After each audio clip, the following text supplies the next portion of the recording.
قوم سمود کے بعد جب اللہ نے اس قوم کو تباہ و برباد کر دیا تو پھر حضرت ابراہیم علیہ السلام دنیا میں آئے.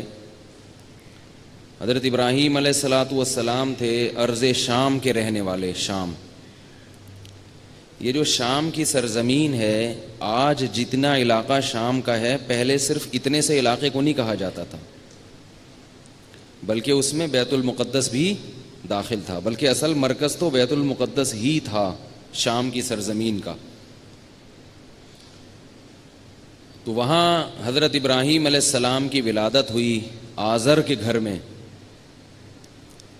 وہ قوم بھی بت پرستی میں مبتلا تھی. حضرت ابراہیم علیہ السلام شروع ہی سے بت پرستی کے خلاف تھے، اور قوم کا اس میں نہ صرف یہ کہ انہوں نے ساتھ نہیں دیا بلکہ بت پرستی کی مخالفت شروع کر دی.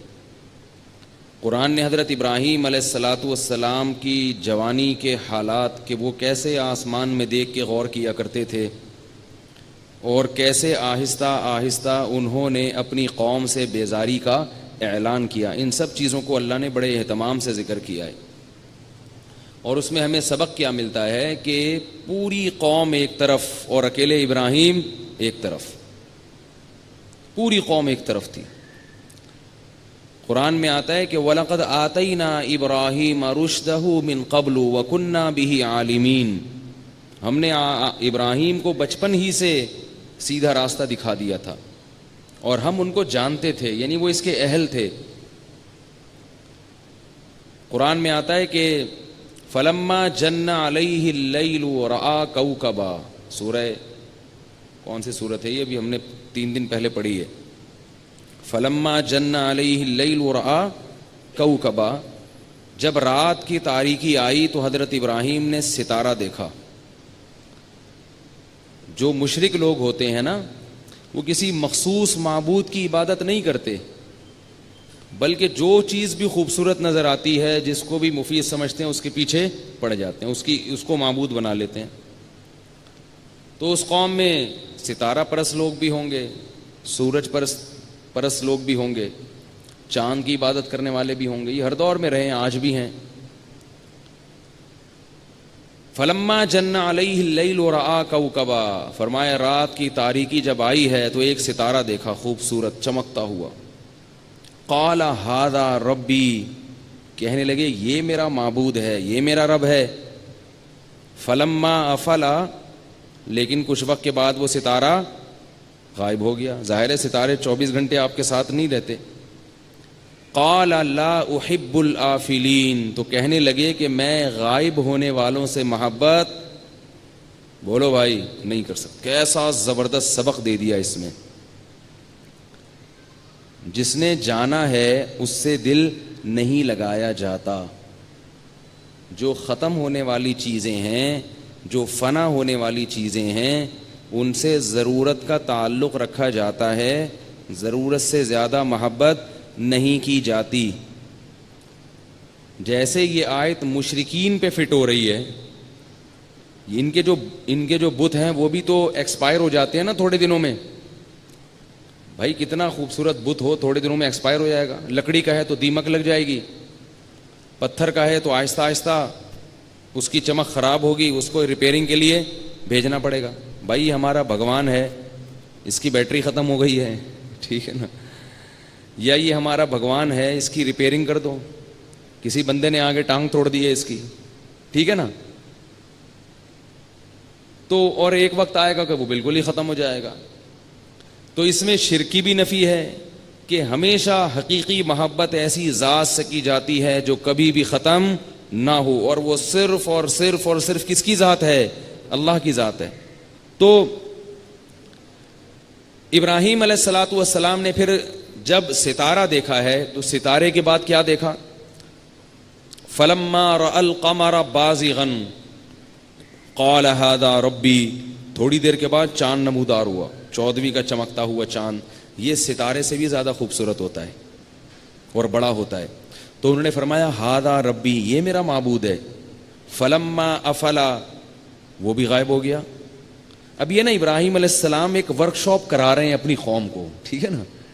ویسے ہی اگر کہہ دیتے نا کہ دیکھو نہ ستارہ معبود ہے, نہ چاند معبود ہے, نہ سورج معبود ہے, تو بات سمجھ میں نہیں آتی.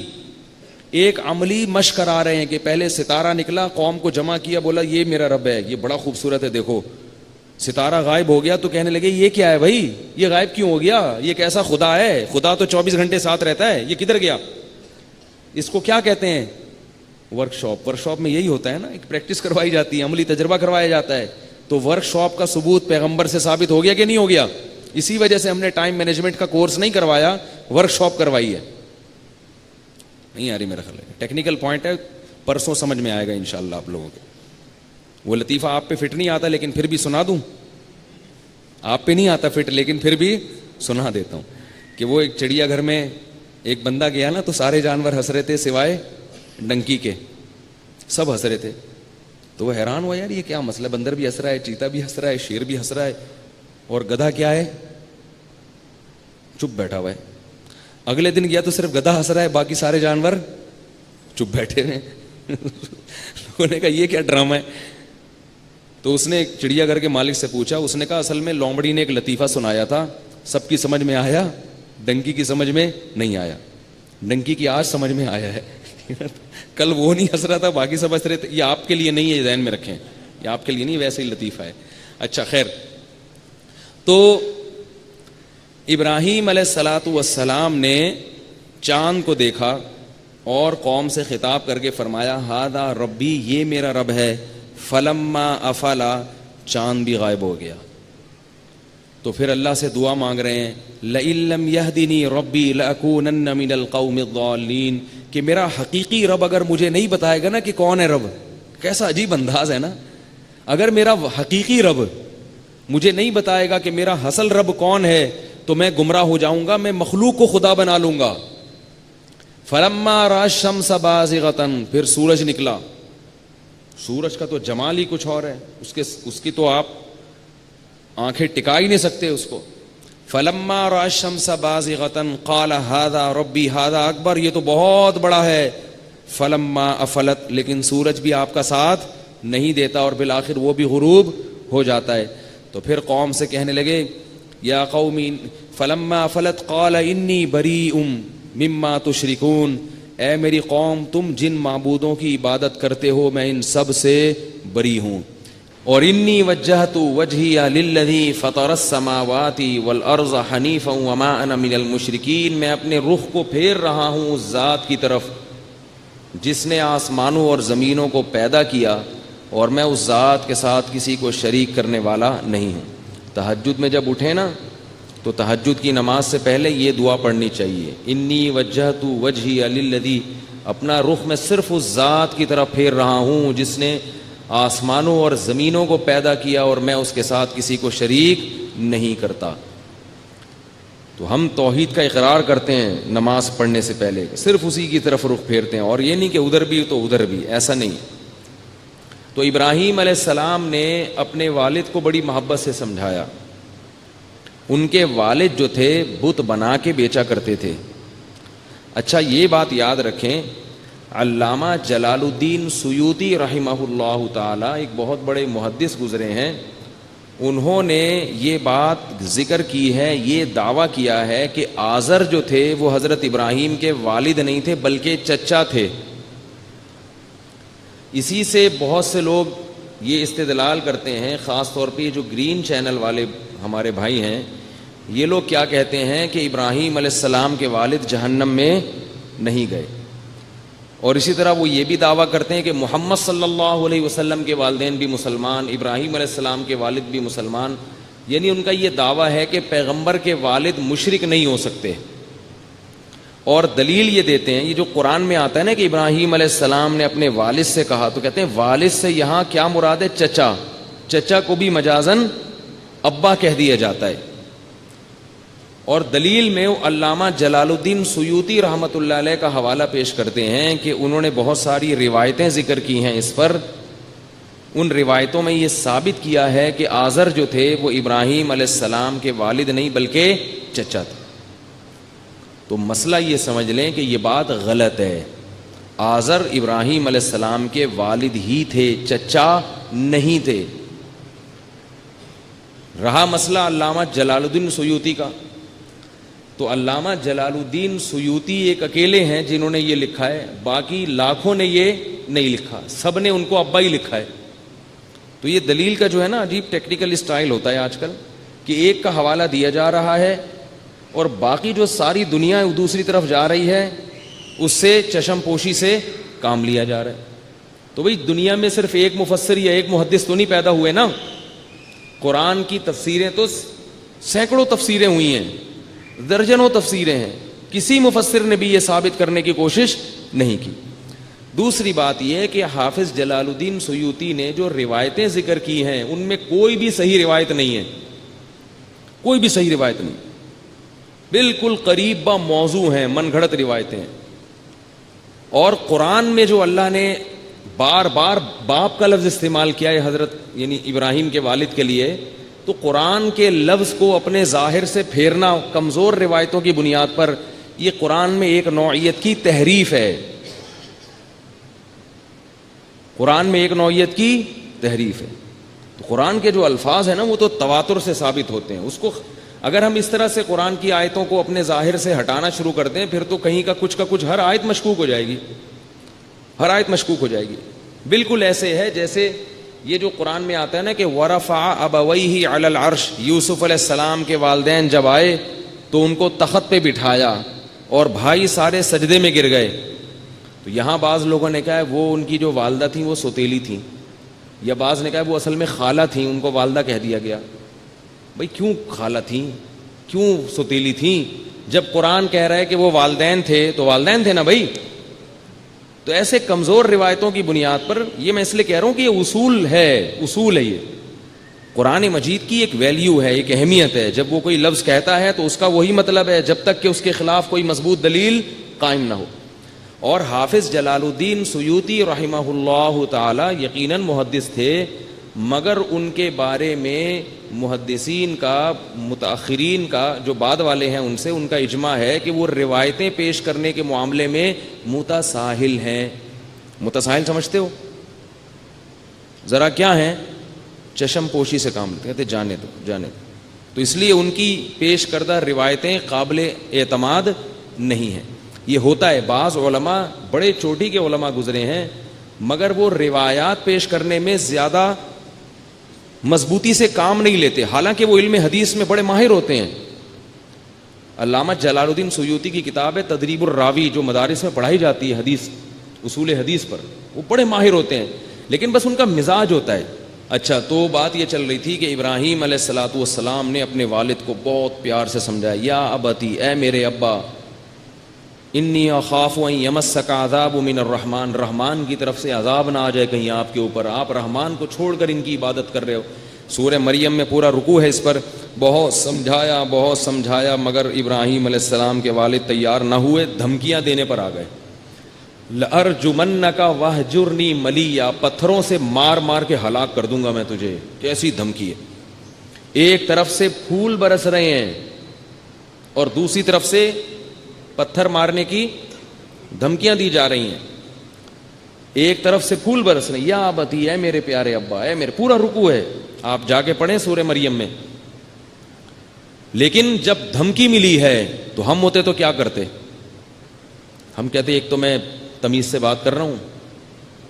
دیکھو، ایک صاحب میرے پاس آئے، مجھے کہنے لگے کہ میرے ابا نماز نہیں پڑھتے۔ میں سمجھا کے تھک گیا ہوں مگر ان میں عقل ہی نہیں، بات ہی سمجھ میں نہیں آ رہی، سمجھا کے تھک گیا ہوں، سمجھ میں نہیں آ رہی۔ میں نے تو اس دن سنا دی کھری، میں نے کہا آپ پڑھے رہتے ہو۔ تو میں نے کہا یار، نماز نہ پڑھنا زیادہ بڑا گناہ ہے یا بت پرستی کرنا؟ بولو بھائی، وہ زیادہ بڑا گناہ ہے۔ اور بت پرستی زیادہ بڑا گناہ ہے یا بتوں کو بنا کے باقاعدہ بیچنا، یعنی بت پرستی کو فروغ دینا، یہ تو اور بڑا گناہ ہے۔ دوسری بات، میں نے کہا آپ جتنے پکے نمازی ہو، آپ زیادہ پکے ہو یا ابراہیم علیہ السلام زیادہ پکے تھے؟ بولو نا۔ اور آپ کا مرتبہ زیادہ ہے یا ابراہیم علیہ السلام کا؟ تو دو انتہاؤں کا مقابلہ ہوا ہے، اللہ کے خلیل کا اور اللہ کے سب سے بڑے دشمن کا۔ اس وقت روئے زمین پر اللہ کے سب سے بڑے خلیل کون تھے؟ ابراہیم علیہ السلام. اور مقابلے میں اس وقت روئے زمین پر اللہ کے سب سے بڑے دشمن، کیونکہ بت بنا کے باقاعدہ بیچ رہے ہیں. لیکن اس موقع پر بھی ابراہیم علیہ السلام نے ایک بھی سخت جملہ اپنے والد کے لیے استعمال نہیں کیا. اس میں جہاں بت پرستی کی مخالفت ہے وہاں باپ کا احترام بھی سکھایا ہے. وہاں باپ کا احترام بھی سکھایا. دوسری بات، بیٹا جب اپنے باپ سے کوئی مخالفت کرتا ہے کسی چیز کی تو اس میں بیٹے کی رائے میں غلطی کا امکان بھی تو ہوتا ہے نا. ہو سکتا ہے بیٹے کی رائے غلط ہو، یہ ابا کی رائے صحیح ہو. اور اگر مان لیا کہ بیٹے کی رائے صحیح ہے ابا کی غلط ہے تو یہ تو ہو سکتا ہے کہ ابا کو بیٹے کی رائے سمجھ میں نہ آ رہی ہو اور وہ اپنے آپ کو برحق سمجھ رہے ہوں. جب ہم میں سے کسی کا اپنے والد کے ساتھ جھگڑا ہو تو یہ بھی تو امکان ہے نا کہ بھائی ابا صحیح ہوں، اور یہ بھی امکان ہے کہ میں صحیح ہوں لیکن وہ اتنا معاملہ پیچیدہ ہو کہ ابا اپنے آپ کو بےچارے صحیح سمجھ رہے ہوں. جبکہ ابراہیم علیہ السلام جو بات کر رہے تھے اس میں 100% ابراہیم علیہ السلام حق پر تھے اور ابا 100% غلطی پر تھے، اور سمجھ بھی رہے تھے کہ میں کس پر ہوں؟ غلطی پر. کیونکہ اتنا معاملہ پیچیدہ نہیں تھا کہ ان کو یہ سمجھ میں ہی نہ آئے کہ یہ بیٹا کیا کہہ رہا ہے. تو اتنی واضح بات میں بھی ابراہیم علیہ السلام نے سخت جملہ والد کے خلاف بولو نہیں نکالا. نرم نرم لہجہ سمجھا رہے ہیں، محبت سے سمجھا رہے ہیں اور آگے سے دھمکیاں آنا شروع ہو گئیں. جبکہ ہم میں سے کسی کا اپنے باپ سے جھگڑا ہو تو معاملہ اتنا واضح نہیں ہوتا. ممکن ہے ہم غلطی پر ہوں، وہ کس پر ہوں؟ صحیح پر. ایسے موقع پہ بدتمیزی کرنا کتنا بڑا جرم ہوگا باپ کے ساتھ. بولو بھائی یہاں کیا کرنے آئے ہیں بھائی آپ لوگ؟ بتائیں نا. سیکھنے آئے ہیں نا. میں بھی سیکھنے کے لیے باتیں کر رہا ہوں تاکہ اللہ، میرے والد تو دنیا میں نہیں ہیں تو میں اس لیے یہ باتیں کرتا ہوں تاکہ مجھے ان کے لیے دعا کی توفیق مل جائے کہ مجھ سے اگر کوئی کوتاہی ہو تو مسلمان کے لیے اللہ نے کتنا زبردست راستہ رکھا ہوا ہے کہ بھئی اگر زندگی میں کوئی کوتاہی ہوئی تو موت کے بعد ان کے لیے استغفار کی کثرت کرو اور ان کے لیے صدقات و خیرات کرو. یہ کتنا بڑا اللہ نے آپشن رکھا ہوا ہے مسلمان کے لیے. تو مایوسی نہیں رکھی. تو میں بھی اس لیے یہ باتیں کر رہا ہوں تاکہ مجھے بھی ماں کے ساتھ کوتاہی ہو گئی تو توبہ استغفار کا دروازہ کھولا ہوا ہے اللہ نے، ان کے لیے صدقات و خیرات کرو. ایصال ثواب میں لوگ قرآن خوانیوں پہ زور لگاتے ہیں زیادہ. یاد رکھو میں اس قرآن خوانی ایصال ثواب کے لیے جائز نہیں ہے. انفرادی طور پہ قرآن پڑھنا جائز ہے، اجتماعی طور پہ لوگوں کو قرآن پڑھنے کے لیے بلانا یہ جائز نہیں ہے. کیونکہ عبادت میں اگر اجتماع ثابت نہ ہو تو پھر اجتماع کرنا یہ بدعت بن جاتا ہے. ایصال ثواب کے لیے اجتماعی قرآن خوانی صحیح نہیں ہے. میں جب ایسی باتیں کرتا ہوں تو بعض لوگ مجھے کہتے ہیں کہ یہ وہ نہیں ہے ٹھیک ہے نا، وہ سمجھتے ہیں. بہت سے کہتے ہیں یہ دیوبندی نہیں ہے، بہت سے کہتے ہیں یہ پنچپیری ہے، بہت سے کہتے ہیں یہ پتہ کیا ہے، بہت سے کہتے ہیں کیا ہے. بہت سے میرے بیان نہیں سننے آتے اس چکر میں. جو مرضی بول دو. آئی بات سمجھ میں؟ میرے اکابر، مجھے ایک دفعہ پنجاب سے کسی نے فون کیا، آپ سنیں کہ آپ تو پتہ نہیں کون سے فرقے میں چلے گئے ہیں، عجیب عجیب سی باتیں کر رہے ہیں آپ، تو آپ ذرا اپنا شجرہ بیان کریں روحانی. میں نے کہا میں حضرت مفتی رشید احمد صاحب رحمہ اللہ کا نالائق شاگرد ہوں. حضرت مفتی رشید احمد صاحب رحمہ اللہ حضرت مولانا عبد الغنی پھول پوری کے خلیفہ تھے اور بہت بڑے خلفاء میں سے ایک تھے. اور حضرت مولانا عبد الغنی پھول پوری مولانا اشرف علی تھانوی کے اجل خلفاء میں سے ایک تھے، بہت بڑے خلفاء میں سے. تو مولانا اشرف علی تھانوی کا تک میں نے سلسلہ پہنچا دیا نا. اب اگر کوئی جو ان کو سمجھتے ہو وہ کیا سمجھو، ہم کو سمجھو، ٹھیک ہے نا. ہم وہی ہیں بھائی. کوئی وہ بھی یہی کہتے تھے، وہ بھی یہی باتیں کرتے تھے جو ہم کر رہے ہیں، لیکن مانتے نہیں ہیں نا لوگ. پبلک کہتی ہے ہم نے ماننا نہیں ہے. تو اجتماعی انہوں نے وصیت کی تھی مولانا اشرف علی تھانوی نے کہ میرے مرنے کے بعد اجتماعی قرآن خوانی نہ کی جائے. ان کے مواعظ میں لکھا ہوا ہے، وصیت کر کے گئے تھے میرے مرنے کے بعد میرے ایصال ثواب کے لیے اجتماعی قرآن خوانی نہ کی جائے. آئیے بات سمجھ میں کہ نہیں آئی ہے؟ انہوں نے وصیت کی تھی تو وہی بات ہم بھی کر رہے ہیں. تو اجتماعی طور پہ نہ کی جائے. کہاں سے کیا بات چل رہی تھی یار، کدھر چلی گئی؟ وہ تو ابراہیم علیہ السلام کو تو چل رہا تھا. یہ میں کیا ہاں میں کہہ رہا تھا ایصال ثواب اگر کرنا ہے تو انفرادی عبادت کرو, اور جو چیز منصوص ہے نا حدیث میں اس کو کیوں فالو نہیں کرتے؟ حدیث میں صدقات و خیرات کا ذکر ہے, اس پہ زیادہ زور لگاؤ, دیگوں پہ نہیں. دیگ الگ چیز ہے, صدقات و خیرات الگ چیز ہے. دیگیں ہوتی ہیں شادی بیاہ میں, ولیموں میں, خوشی میں. میتوں پہ دیگیں نہیں ہوتی. صدقہ کرو, صدقہ چپکے سے اپنی ماں کے اپنے باپ کے ثواب کے لیے کسی غریب کو پیسے پکڑا دیا کرو, کسی مدرسے میں دے دیے, مسجد میں لگا دیے, کنواں کھدوا دیا. پیسے خرچ کرنے کے لیے تیار نہیں ہے آج کا مسلمان, روکڑا خرچ کرنے کے لیے. قائد اعظم سے ویسے بڑی محبت ہے, ٹھیک ہے نا, لیکن قائد اعظم خرچ کرنے کے لیے تیار نہیں ہے. کہ جس نوٹ پہ قائد اعظم بنے ہوئے ہیں اتنی محبت ہے, کہتے ہیں یہ ہم اپنے سینے سے قائد اعظم کو لگا کے رکھیں گے. تو قائد اعظم نے یہ تھوڑی کہا تھا کہ مجھے سینے سے لگا کے رکھو. قائد اعظم نے بھی تو یہ کہا تھا نا, قوم کی خدمت کرو, تو بھائی کرو نا خدمت. تو کیا کہہ رہا تھا میں, والدین کی جو ہے نا اگر کوتاہی ہو گئی ہے تو تلافی ہو سکتی ہے, لیکن اگر زندہ ہیں تو پھر اللہ نے ان کے ساتھ کیسا سلوک کرنا ہے اس کا طریقہ ابراہیم علیہ السلام کے اس واقعے میں بتا دیا. کہ اتنے نیک آدمی ایک طرف اور اس کے مقابلے میں اللہ کے اتنے بڑے دشمن, لیکن چونکہ اس وقت دنیا میں کون ہے, باپ اور بیٹے کا رشتہ ہے, تو اب بیٹا باپ کے سامنے اونچی آواز سے بات نہیں کر سکتا. تو اپنے باپ کا احترام کیا کرو اللہ کے بندے. ایک شخص آیا میرے پاس پہلے, یار میرے ابا بوڑھے ہو گئے ہیں, عجیب الٹی باتیں کرتے ہیں, گالیاں بھی دینا شروع کر دیتے ہیں, اتنی بری گالیاں والدہ کو دیتے ہیں, مجھے بھی دیتے ہیں, یہ کرتے ہیں وہ کرتے ہیں. کیا میں نے کہا بھائی اتنے بڑے ہو گئے, ابا کی عمر کتنی ہے, کہہ رہے 60 سال. میں نے کہا کتنی زندگی رہ گئی ہے, برداشت کر لو یار, اب ان کو سیدھا کرنے کی کوشش کرو گے 60 سال میں. میں نے کہا دے دیتے ہیں تو اب چھوڑ دو. کہہ رہے ہیں یہ تو بری بات ہے. میں نے کہا بری ہے, لیکن اب آپ اس کو صحیح نہیں کر سکتے. ہاں ابا کے ابا زندہ ہوتے نا, وہ آتے میرے پاس, یعنی آپ کے دادا آتے, بولتے میرا 60 سال کا بیٹا ایسے. میں ان کو کہتا لگاؤ ذرا جا کے جانا اس کو. دادا زندہ ہوتے, اس لیے کہتا ہوں جلدی شادیاں کرو اللہ کے بندو, دادا بن جایا کرو جلدی عمر میں. دادا کا اپنا مزہ ہے, خدا کی قسم. باپ بننے کا وہ مزہ نہیں جو دادا کا مزہ ہے. باپ بننے میں نقصان ہے, خود پالنا پڑتا ہے بچہ, اور دادا بننے میں فائدہ ہے کہ بچہ آپ کا ہے, پالے گا کون, اس کا باپ پالے گا. فری کے مزے ہیں دادا کے. بچوں سے دادا کو جتنی محبت ہوتی ہے باپ کو تھوڑی ہوتی ہے. نانا کو, دادا کو جو اپنے نواسوں سے پوتوں سے محبت ہوتی ہے وہ باپ کو نہیں ہو سکتی. تو دادا اور نانا کی آنکھوں کی ٹھنڈک ہے, گوروں کے پاس یہ چیزیں نہیں ہیں. وہ ان کی عورتیں, بوڑھی عورتیں گڑیاؤں سے کھیلتی ہیں, گڑیاؤں سے, کتوں سے کھیلتی ہیں. ہمارے ہاں ماشاءاللہ ہمارے نانا تھے, اتنے سارے پوتے نواسے ان کی گود میں آ کے بیٹھتے تھے, ایسے خوش ہوتے تھے. اور جہاں کسی بچے نے پیشاب کیا فوراً پکڑا دیا, یہ لو اس کو.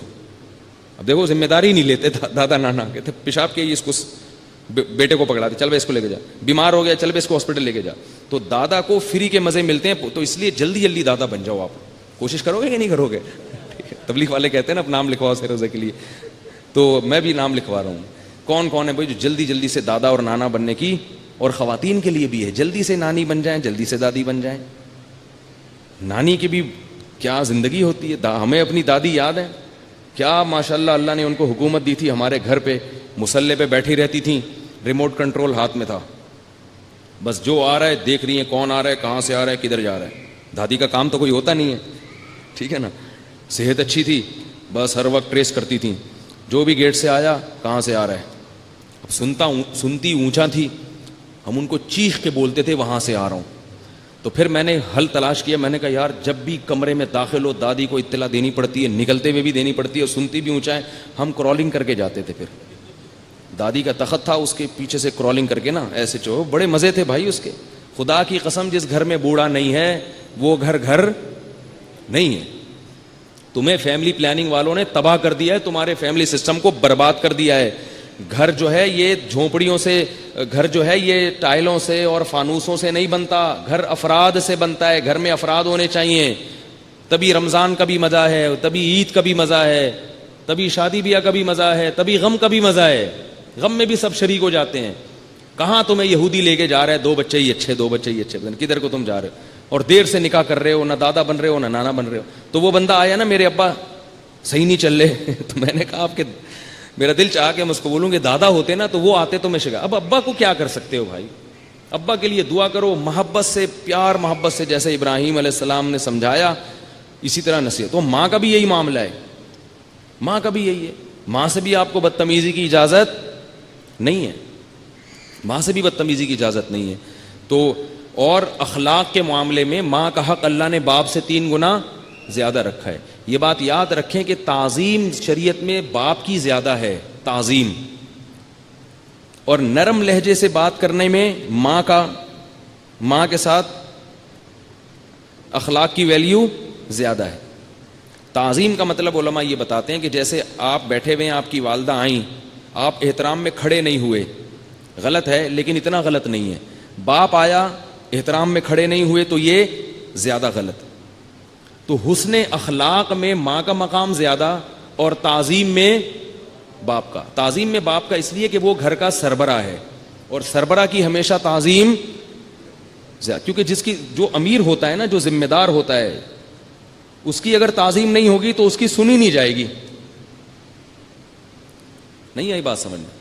اس کی اگر تعظیم نہیں ہوگی تو پھر اس کی اطاعت نہیں ہوگی. اطاعت کے لیے ضروری ہے کہ آپ کے دل میں اس کا احترام زیادہ ہو, ورنہ اطاعت نہیں ہوگی.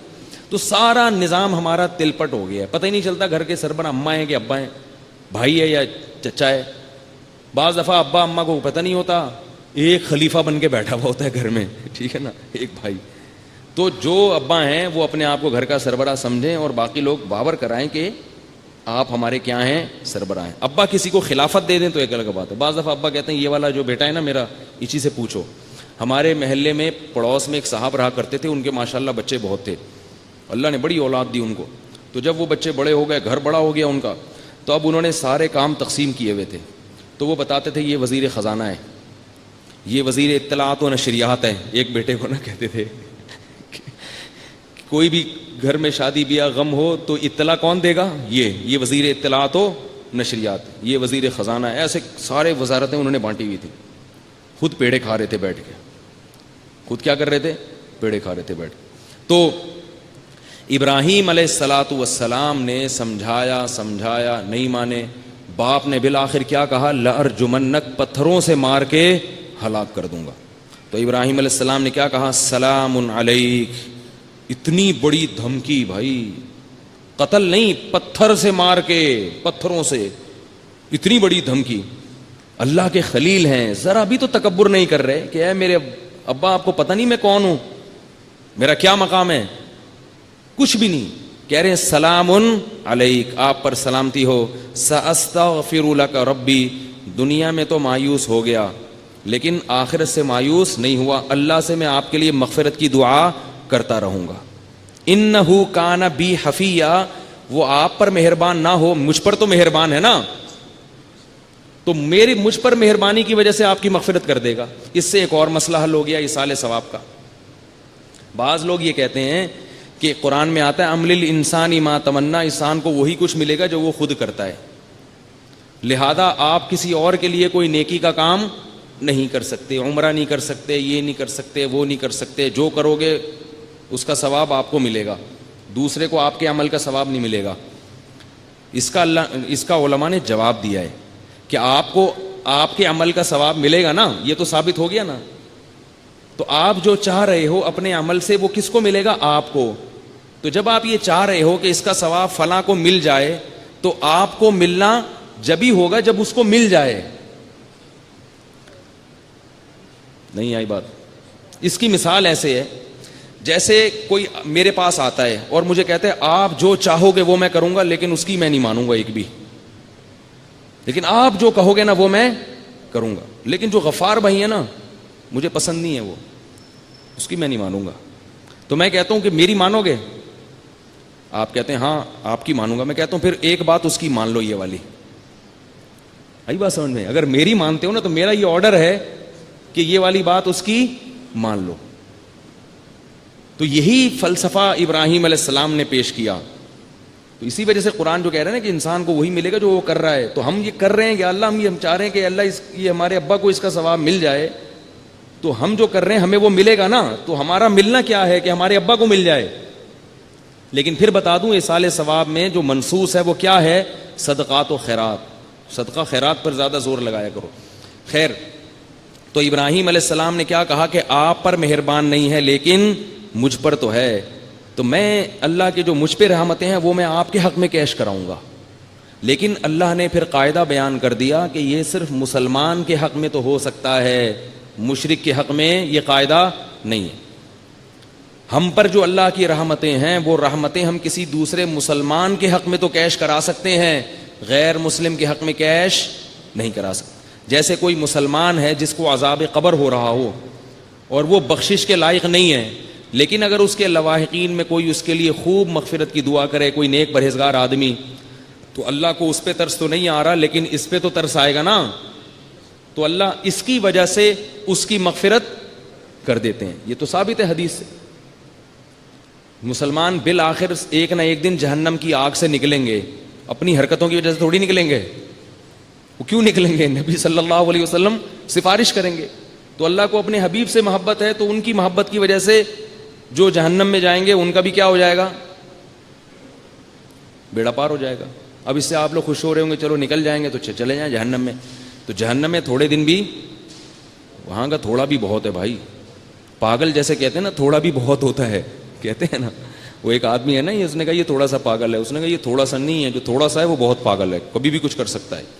جہنم کی آگ بڑی سخت ہے اور اس کی تھوڑی مدت بھی بہت زیادہ ہے, اس لیے دور رہنا چاہیے. تو اللہ نے ایک رحمت رکھی ہے کہ بالآخر ایمان والے توحید پرست ایک نہ ایک دن نکل جائیں گے. لیکن جو مشرک ہے, چاہے وہ نبی کے نام پہ کچھ بھی کر لے, وہ جہنم کی آگ سے نہیں نکلے گا. یہ اللہ کا فیصلہ ہے. تو ابراہیم علیہ الصلاۃ والسلام نے جب دھمکی ملی ہے تو کیا فرمایا؟ سأستغفر لک ربی انہ کان بی حفیہ, میرا رب مجھ پر مہربان ہے تو میں آپ کے لیے مغفرت کی دعا کروں گا. اب ابراہیم علیہ السلام نے چونکہ اللہ سے باپ سے وعدہ کیا تھا تو مغفرت کی دعا مانگ لی. اللہ نے پھر کیا کر دی؟ پابندی لگا دی کہ مشرک کے لیے آپ کو مغفرت کی دعا کی اجازت نہیں ہے.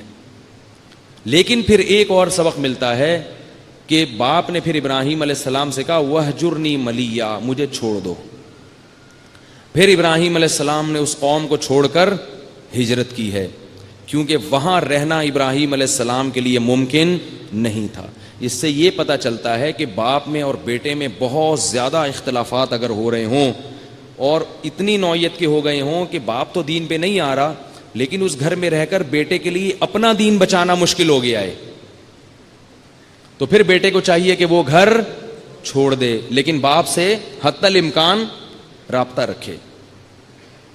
ہمارے پاس ایسے کیس آتے ہیں, بنتی نہیں, تو ہم پھر کہتے ہیں بھائی الگ ہو جاؤ, کیونکہ آپس میں اتنا ایک دوسرے کا سر پھٹولنا برداشت, ابراہیم علیہ السلام جیسی برداشت بھی تو نہیں ہے نا.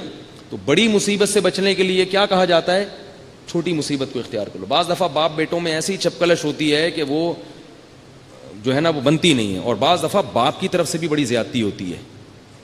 وہ بات بات پہ بیٹے کو تانا دینا, بلا وجہ اس کو ٹارچر کرنا, اس کے ہر اچھے کام میں بھی عیب نکالنا. تو پھر وہ توقع یہ رکھتے ہیں بیٹے سے کہ بیٹا جو ہے نا وہ ویسے ہی چلے جیسے ابراہیم علیہ السلام چل رہے تھے. چلنا تو ویسے ہی چاہیے, ہمارے پاس آئے گا ہم تو یہی کہیں گے بھائی جیسا مرضی باپ ظلم کر رہا ہے برداشت کرو. لیکن ماحول ایسا ہے کہ آج کل لوگوں میں قوت برداشت ختم ہو گئی, اس لیے ہم باپوں کو بھی کہتے ہیں کہ بھائی ذرا ہاتھ ہلکا رکھو, کیا کرو, ذرا محبت سے پیش آؤ, تھوڑا سا برداشت والی پالیسی اختیار کرو. تمہارا ہی بچہ ہے, بھاگ جائے گا تو کہاں سے لے کر آؤ گے؟ ایک تو ہوتے ہی ایک دو ہیں آج کل, وہ بھی بھاگ گیا, ٹھیک ہے نا, مسئلہ خراب نہیں ہو جائے گا. تو اس لیے ایسا نہ ہو کہ کوئی ابا یہاں بیٹھے ہوں تو ابراہیم علیہ السلام کا واقعہ سن کے اب جا کے بیٹے کو دھمکیاں دینا شروع کریں, تجھے تو پتھروں سے مال کے ہلاک کروں گا, تو نکل یہاں سے. تو وہ نتیجہ یہ نکلے گا کہ وہ بہت مشکل ہے کہ اس زمانے میں چل پڑے. تو تھوڑا سا کمپرومائز, بولو نا بھائی, کرنا چاہیے. گھر جوڑنے کے لیے تھوڑا سا ابا کو بھی ہاتھ ہلکا رکھنا چاہیے. ایک صاحب نے کیا کیا, کھلے عام اپنے بیٹے کو جا کے نا سب دوستوں کے سامنے کھینچ کے تھپڑ لگایا. وہ بیٹا اکڑ گیا, وہ میں یوں کر دوں گا, میں یوں کر دوں گا, ابا نے میری بےزتی کی ہے. تو ہم نے بیٹے کو سمجھایا بھائی آپ غلط کر رہے ہو, ابا نے اگر مار دیا کوئی بات نہیں یار, برداشت کر لو. لیکن ہمیں یہ احساس ہوا کہ اس زمانے میں باپ کو ایسا نہیں کرنا. جوان بیٹے کو سب کے سامنے مارنا, اس سے بیٹا باغی ہو جاتا ہے, اس لیے مناسب نہیں ہے. ہاں بعض اہل ظرف ہوتے ہیں بیٹوں میں جو سب کے سامنے بھی مار کھا لیتے ہیں, ہمارے قریبی رشتہ دار ہیں, کیپٹن بن گئے تھے, وہ دوستوں میں بیٹھے ہوئے تھے, ان کے ابا نے آ کے بھری محفل میں زور سے ایک تھپڑ لگایا ان دوستوں کے سامنے, ایک لفظ انہوں نے زبان سے نہیں نکالا, 2 آنسو ٹپکے, کچھ بھی نہیں کہا. کیوں نہیں کہا؟ کہ بھائی باپ ہے یار, ورنہ آج جوان آدمی کتنی بے عزتی محسوس کرتا ہے نا اس میں. تو اس لیے بھائی باپوں کا احترام سیکھو, اس سے اللہ دنیا بھی سنوارے گا اور آخرت. ماں کا بھی احترام اور باپ کا بھی احترام. ماں باپ کی خدمت کرنے سے آخرت بعد میں ملتی ہے, دنیا پہلے ملتی ہے. حدیث سے ثابت ہے یہ, دنیا بھی سنور جاتی ہے. اور جس نے اپنی ماں کو ستایا یا باپ کو ستایا, یہ لکھ کے لے لو, اللہ اس کو دنیا میں بھی پنپنے نہیں دیتے, زندگی برباد ہو جاتی ہے, اس کی سکون چھن جاتا ہے اس کی زندگی. اس لیے بڑا بہت اہم مسئلہ ہے, قرآن نے بڑے اہتمام سے بیان کیا اس کو پلے باندھ لو اپنے. اور اگر کبھی غلطی ہو جائے تو وہ استغفار کر لو اللہ تعالیٰ سے, صحیح ہے نا. تو جلدی سے میں واقعہ مکمل کرتا ہوں. تو پھر کیا ہوا کہ ابراہیم علیہ السلام جو تھے وہ قوم کو بولتے رہتے تھے یہ بتوں کی عبادت چھوڑ دو چھوڑ دو چھوڑ دو, برے ہیں یہ کیا کر سکتے ہیں. ایک دن کیا ہوا کہ اس قوم نے کہیں, ان کا کوئی عید تھی جس میں وہ ساری قوم نے کہیں جانا تھا, تو انہوں نے ابراہیم علیہ السلام کو بھی کہا کہ چلو. اب ابراہیم علیہ السلام اگر نہیں جاتے تو بڑا مسئلہ تھا. یہ ایسا ہی ہے جیسے آپ کے رشتہ داروں کی شادی ہو رہی ہے, مکس گیدرنگ ہے, گانے بجانے ہیں, اور آپ نہیں جائیں اس میں, کتنی مصیبت ہے. لیکن جانا جائز نہیں ہے. ابراہیم علیہ السلام نے سوچا کہ ایک تو یہ غلط جگہ پہ جا رہے ہیں, دوسرا یہ ہے کہ مجھے موقع مل جائے گا پیچھے کام کرنے کا. تو انہوں نے یہ بہانہ بنایا, انی سقیم, میں کیا ہوں, بیمار ہوں. فنظر نظرۃ فی النجوم, ستاروں کی طرف دیکھا اور کہا کہ میں بیمار ہوں. ستاروں میں کچھ بھی نہیں ہے, بیماری سے کوئی تعلق نہیں, لیکن ان لوگوں کو یقین دلانے کے لیے نا, کہ وہ ستاروں پہ ایمان رکھتے تھے. اور کہا کہ میں کیا ہوں, بیمار. یہ جھوٹ نہیں تھا, اس لیے کہ میں گویا روحانی طور پہ بیمار ہوں, تمہاری ان برائیوں کو دیکھ دیکھ کے ذہنی طور پر ڈسٹرب ہوں میں. تو یہ جھوٹ نہیں تھا. تو ایسا گول مول توریہ کرنا نا مشکل کے موقع پہ جائز ہے. ہماری زبان میں ہم لوگ اس کو کیا کہتے ہیں, ٹوپی کرانا. آپ کوئی مسئلے میں پھنس گئے, ایک بڑی سی ٹوپی لیں, اس کے سر پہ پہنائیں جو اس کی آنکھوں پہ بھی آ جائے اور کان بھی کور کر لے, اور پھر جہاں چاہیں نکل جائیں, ٹھیک ہے نا. تو میں لوگوں سے کہتا ہوں بھائی پھنس جاؤ نا تو ذرا گول مول بات کرو یار, کام چلاؤ. تو ابراہیم علیہ السلام نے توریہ کیا, اس کو عربی میں کہتے ہیں توریہ, کہ آپ کی بات کا مطلب کچھ اور, ان کی بات کا مطلب کچھ اور.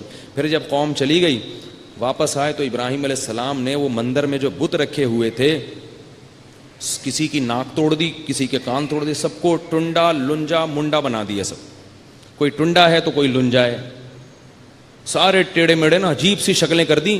اور جو سب سے بڑا بت تھا نا اس کو کچھ نہیں کیا, اس کے کندھے پہ لا کے کلہاڑا رکھ دیا, اس کے کندھے پہ لا کے کلہاڑا.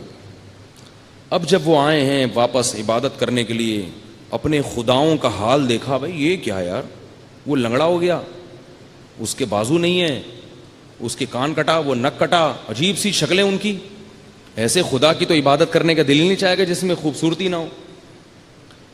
تو قالوا من فعل هذا بآلهتنا انه لمن الظالمین, کون ہے جس نے ہمارے خداؤں کے ساتھ یہ کیا, بڑا ظالم ہے. تو لوگ کہنے لگے سمعنا فتى یذکرہم, ایک نوجوان ہے. اس سے پتہ چلتا ہے کہ جتنے انقلابی کام ہے نا وہ جوانی میں ہو جاتے ہیں, بڑھاپوں کا انتظار مت کیا کرو. سمعنا فتى, ایک جوان ہے, یذکرہم, جو اکثر ان کا برا تذکرہ کرتا رہتا ہے, یقال له ابراہیم, جس کا نام کیا ہے, ابراہیم. پبلک نے کیا کہا, فاتوا به علی اعین الناس, سب کے سامنے لے کر آؤ, سب کے سامنے وہ جرم کا اقرار کرے گا اور اس کو سزا ملے گی. اللہ تو چاہ رہے تھے کہ سب کے سامنے ہی یہ بات ہو, تاکہ ابراہیم علیہ السلام کی تقریر سب سن لیں ایک دفعہ. جب کوئی دین کی دعوت کے لیے کھڑا ہوتا ہے اور مخلص ہو تو اللہ کسی نہ کسی طریقے سے اس کی اخلاص کی آواز دنیا کے کانوں تک پہنچا دیتے ہیں. لیکن اس میں اپنا ہر ایک کے لیے حصہ ڈالنا ضروری ہے, اللہ پہ نہ چھوڑیں, ہمارا جتنا فرض بنتا ہے وہ پہلے اپنا کردار ادا کریں. تو ابراہیم علیہ السلام کو لایا گیا, پوچھا گیا انت فعلت هذا بآلهتنا یا ابراہیم, اے ابراہیم کیا تو نے کیا یہ؟ ابراہیم علیہ السلام فرمایا بل فعلہ کبیرہم ھذا, فرمایا بلکہ اس نے کیا, یہ جو ہے نا بڑا والا. ایسے مجھے وہ نا ایسے موقع پہ, میرا چھوٹا بیٹا ہے تو اس نے کوئی غلطی کہیں کسی نے کچھ کی تو میں نے کہا کس نے کی ہے, ایسے اشارہ کر رہا ہے, اشارہ یوں کر رہا ہے تاکہ اس کو پتہ نہ چلے کہ میں اس کی طرف اشارہ کر رہا ہوں. 4 سال کا بچہ نا, تو مجھے یوں کر رہا ہے. مجھے بڑی ہنسی آئی نا اس کی حرکت پہ کہ اپنی بلی کس پہ ڈال رہا ہے, اپنا جرم اس پہ ڈال رہا ہے, اور ایسے طریقے سے اس کو پتہ نہ چلے. تو بچے اشارتیں بہت کرتے ہیں, ایسے یوں کر کے, یوں ایسے کر کے. تو مجھے وہ بالکل وہ واقعہ یاد آتا ہے کہ جب ابراہیم علیہ السلام سے انہوں نے پوچھا ہوگا کس نے کیا یہ, تو ابراہیم علیہ السلام نے کیا فرمایا, یہ جو ہے نا بڑا, یہ جو مسٹنڈا مسکرا رہا ہے یہاں کندھے پہ کلاڑا رکھ کے آ رہا, اس کو کچھ بھی نہیں ہوا, اسی نے کیا ہے.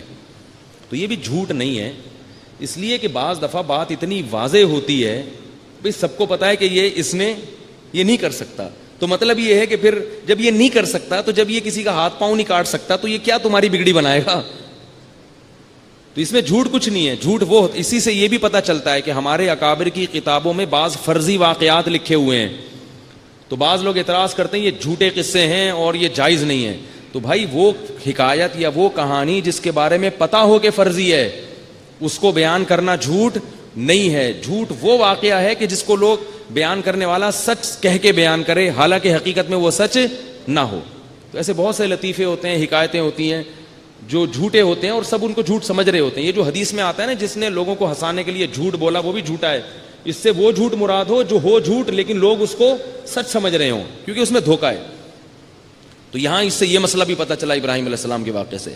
تو حضرت ابراہیم نے کیا فرمایا, اس نے کیا ہے فَاسْأَلُوهُمْ إِنْ كَانُوا يَنْطِقُونَ, اور ایک اور انجیکشن لگا دیا کہ ان جتنے جن کی ٹھکائی ہوئی ہے نا, ان سے پوچھو, یہ خود بتائیں گے کہ اس نے کیا ہے. بھائی جس پہ ظلم ہوا ہوتا ہے تو مظلوم سے پوچھا جاتا ہے نا. ایجنسی والے آپ کو بلاتے ہیں, آپ کی جیب کٹ گئی, تو جب جیب کترے کو پکڑتے ہیں تو آپ کو بلائیں گے نا, یار پہچانو کس نے کاٹی ہے جیب, کون ہے مجرم. تو انہوں نے کہا بھائی ان کے ہاتھ بھی کٹ گئے, ان کی ٹانگیں بھی کٹ گئی, ان کے ناک کٹ گئے, ٹنڈے لنجے ہو گئے, تو اب ان سے پوچھو, یہ تمہیں بتائیں گے کہ کس نے کیا ہے. وہ جو بڑا والا ہے نا,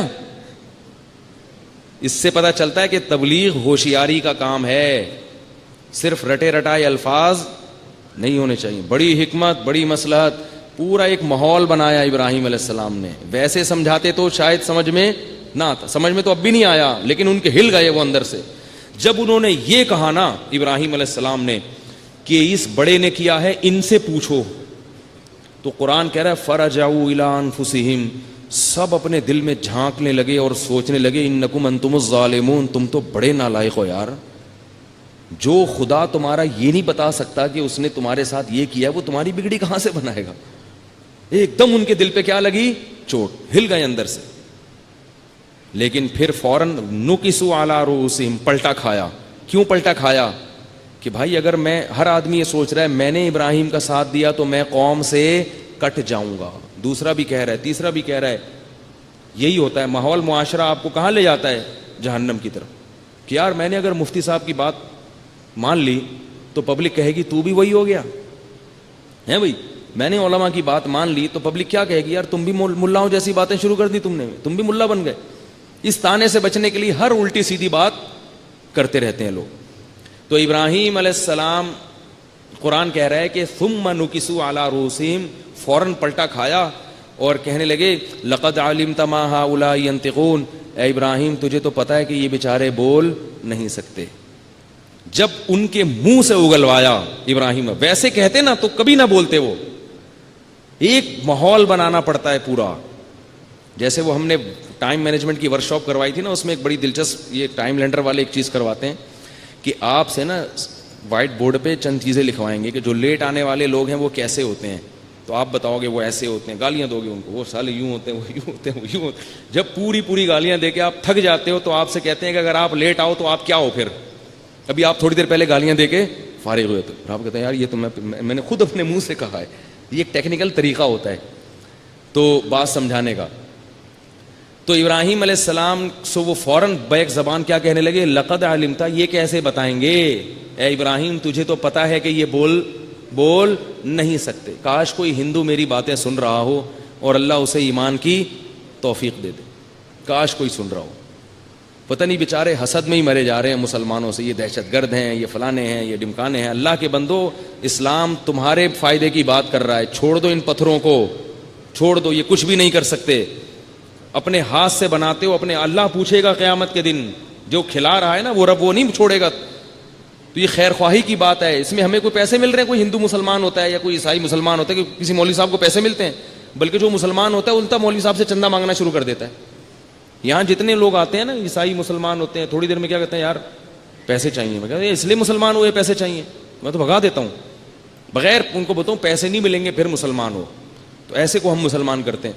تو اب جب وہ کہنے لگے تو ابراہیم علیہ السلام نے کہا افتعبدون من دون اللہ ما لا ينفعکم ولا یضرکم، بھلا تم ایسوں کی عبادت کرتے ہو جو بول نہیں سکتے، تمہیں فائدہ نہیں پہنچا سکتے، نقصان نہیں پہنچا سکتے. اف لکم ولما تعبدون من دون اللہ، تف ہے تم پر بھی اور تمہارے خداؤں پر بھی. اب دلائل میں غالب آ گئے نا، اب آگے پبلک کے پاس جواب نہیں ہے. جواب کیا ہے؟ قالوا حرقوہ، سب نے کہا ابراہیم کو آگ میں ڈال دو. وانصروا آلہتکم، اور اپنے خداؤں کی مدد کرو. حالانکہ خدا مخلوق کی مدد کے لیے ہوتا ہے، مخلوق خدا کی مدد کے لیے کیسے کنفیوز ہو گئے نا.